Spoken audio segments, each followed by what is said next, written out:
Hey, what's going on people? It's SGZ here from the SpartanGameZone, and in this video we'll be counting down another top 10 weapons in Borderlands 3. You wanted more, so here we are together again. This is part 4 of the top weapons in the game, and if you're wondering where your favorite gun is and it's not here, then it's probably somewhere in part 3 or part 2 or even part 1. I can't remember at this point. We keep getting further along, but these guns are still incredibly strong, and I'll be letting you know what makes them so good, give you tips on how to squeeze the most damage from them, and let you know where you can find them. If you enjoyed the video, I'd appreciate it if you could drop a like, and if you're enjoying the content and want to help me hit 20k, then hitting that subscribe button would be awesome.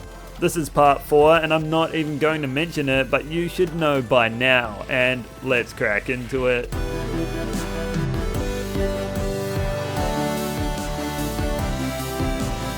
We open part 4 of the top weapons in the game with the Dark Army, an elemental TDR SMG exclusive to Arms Race, which out of all the chests will drop most often from this one. The Dark Army is the perfect gun if you're feeling a little bit lonely but still want to avoid human interaction. While equipped, 3 identical copies of the gun will hover around you and target enemies all on their own.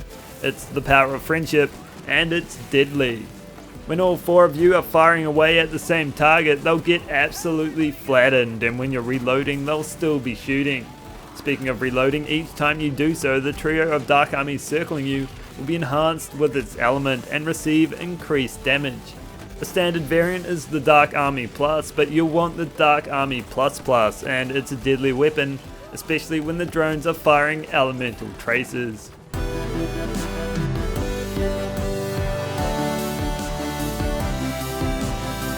Up next, it's the Red Line, a multi-paletted Torgue shotgun that can come in every element, including none at all, and can only be dropped by Road Dog, who you fight around here in the Splinterlands.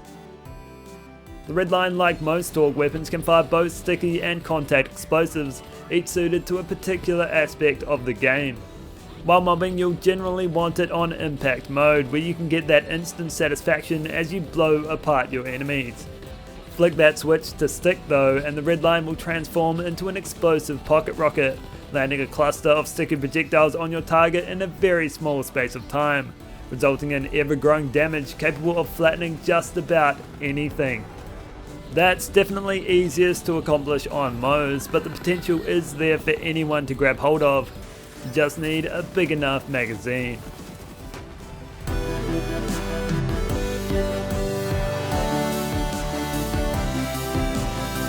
Up next, it's the Bloodstarved Beast, an elemental Dahl SMG that can come in all the elements, and has an increased chance to drop from Torque to Lilith, who you fight around here on top of Castle Crimson. The Bloodstarved Beast fires multiple projectiles at a great pace, either 2 or 3 depending on the variant, and I like to lean towards the lower count. It's a powerful weapon, although it does leave the majority of its damage to chance, as it will occasionally spawn a magical bullet that hits explosively hard. Those rounds are its single highest point of damage and happen often enough thanks to its high rate of fire.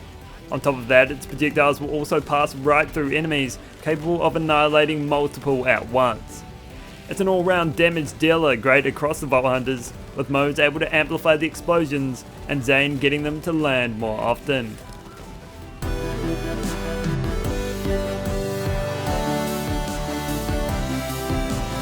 Up next, it's the Smog, an elemental Hyperion SMG that can only be obtained from the gauntlet that is the Guardian Takedown, and drops from its final boss. The Smog received a little bit of a buff last week, making it a little bit better than it already was. It's a gun that supports an enhanced Hyperion shield, granting it powerful amp shots whenever it is active. Keeping it up is the key to dealing damage, as enemies will struggle to stay on their feet whenever a barrage of amp shots are on their way. It doesn't have the quickest fire rate, but that doesn't stop it from dealing high damage, especially when you land criticals. When that shield is broken, its damage is still good, and you can tell due to the purple shimmer on the side of your screen. After that fades out, you'll know it's back, and ready to delete enemies once again.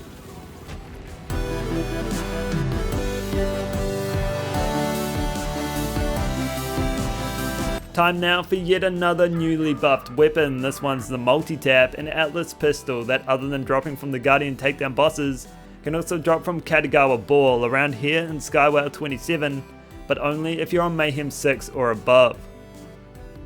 Multitap had its damage more than doubled last week, raising the Atlas ranks and creating a fine pistol.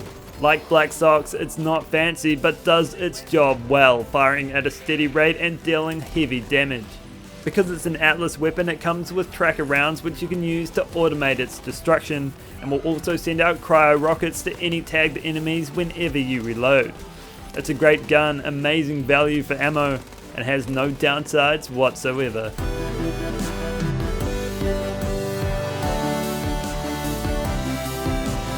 Moving on to the DNA, a Mayhem 6 Plus weapon which, like all of them, can be dropped from the Guardian takedown bosses, but you'll have a much better time farming General Traunt. You fight around here in Desolation's Edge. The DNA was another gun that received a buff last week, and unlike the Smog, it was definitely noticeable.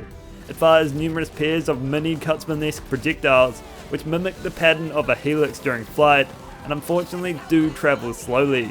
It doesn't have an element listed on the card, but that's because each pair will be charged with a random one, all but radiation. It's the Master Inflictor, covering your enemies in all different types of elemental energy and dealing great damage at the same time. Because it deals splash damage, it's a great choice weapon on Moes, but anyone can use it to good effect, especially if you like to see damage numbers in all the pretty colours.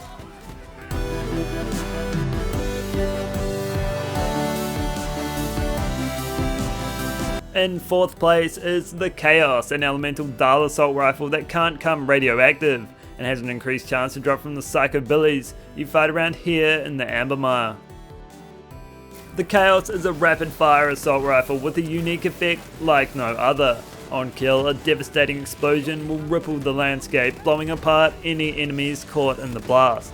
Although that's incredibly cool, think of it as a bonus to its unwavering damage. Dahl make dependable weapons, and the Chaos is one you can count on to get the job done. An incredible fire rate, laser focused projectiles and a fast reload, this thing will do a mountain of work without even breaking a sweat. If you're looking for something you can rely on in the wet, in the dry or in a cornfield, then this is the gun for you.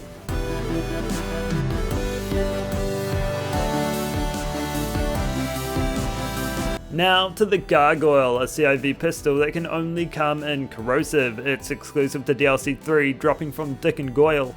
You fight around here in Bloodsun Canyon. The Gargoyle is an unrelenting beast, firing sickly explosive rounds that deal damage on impact and later when they explode. It's a gun that really should have stayed at home, occasionally vomiting corrosive sludge from its barrel that deals whopping amounts of damage. It consumes 2 ammo per shot at the very least, and that's best if you're rocking a Mitosis Modes build, but it can even fire 2 or 3 per shot for more damage and more ammo consumed. It's a fantastic pistol, a no-nonsense explosive mess, perfect for anyone who wants to do work, even if it ain't done pretty.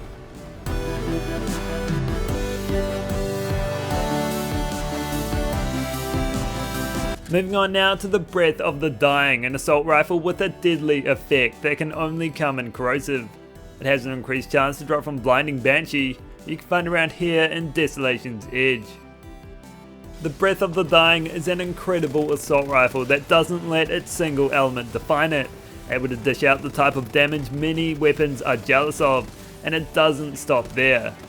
Every time you get a kill, a radial burst of corrosive orbs will sweep outwards from your target and decimate anyone they touch. Each enemy you kill can cause a domino effect like no other, but will only proc if a bullet from the gun was what finished them. It will rip through the toughest mobs in the game with ease, extremely well suited to mobbing, and deals high enough damage to end a boss quicker than you thought possible.